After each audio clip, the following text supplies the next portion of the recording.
Hi everyone and welcome to Capturing Nature's Canvas. So today is the first video of the series where we're going to be walking in and around Plymouth trying to take some photos of the nature and the wildlife. So today we've come down to Plymouth Woods. I'm just going to have a wander around, see what I can find. So the first thing that I'm going to be doing is making sure that I'm not setting myself any kind of expectations. Just going to have a wander around, see what I can find and see what shots I end up with.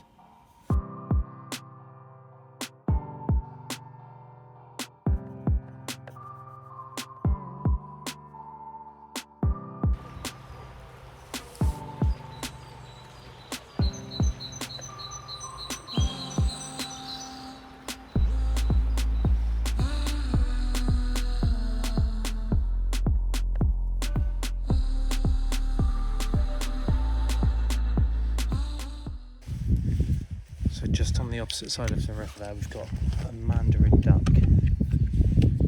So I'm just going to try and get a couple of shots of him before he flies off. There were two of them just now, but one of them has just gone, so we'll see if we can get this one in time.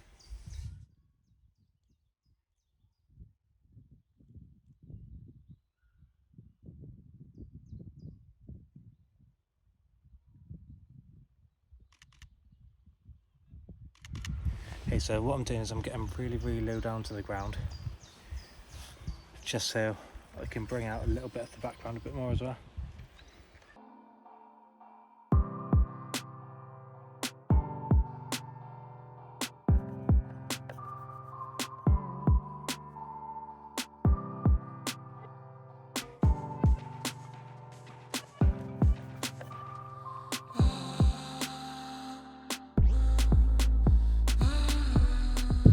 Just heard the high-pitched call of a kingfisher.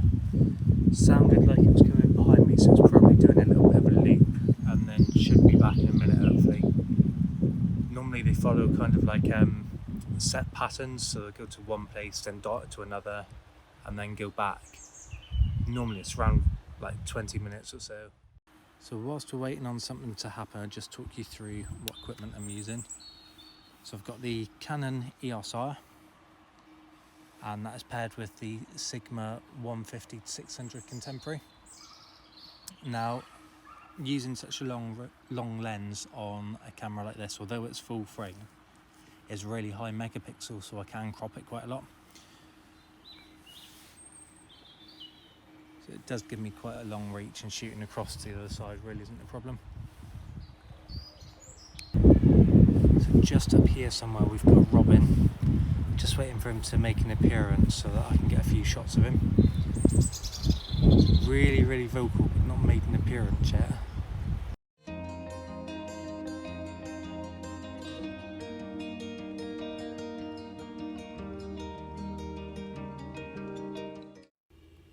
So that was a pretty uneventful trip today. So what I'm going to do is head to another nature reserve instead. Hopefully there'll be less dog walkers down there. And a bit more activity with the wildlife. So just gonna head there now, see how we get on with it. But again, just trying to manage those expectations of anything that I get is going to be a bonus. I'm not looking for anything in particular. So in terms of settings, just quickly run through what settings I've been using so far. I've kept my ISO on 800 even though it's quite a sunny day today. The reason being is I can then use a really fast shutter speed, get anything as it's flying through the shot. So when I go to the next location, I'll do exactly the same again. Maybe even increase it if the light does start to fade a little bit. But fingers crossed, if I've timed it right with the tides, we should get a few of the marsh birds out as well. So on we go. So the next place I've come to is Ernest Creek. So I've already seen a couple of little egrets around, so I'll take a venture down, see if I can find them.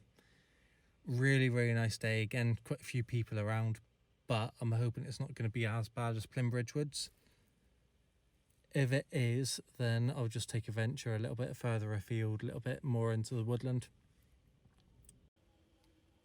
So I had a bit of a wander around Ernest Creek, and there wasn't really much around there.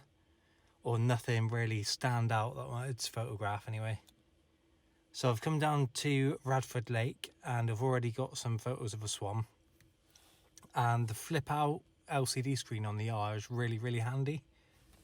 So it meant I was able to get really close to the ground to get a really nice shot of it. So I'll post that one here now for you to have a look at. I used a really fast shutter speed with it as well, because although the light isn't bad, I increased the ISO and had that fast shutter speed in case it moved suddenly or anything, just so we can make sure that it was nice and tack sharp. There's a few Canadian geese around as well, which I've not shot yet. I'm going to have a quick wander around there now.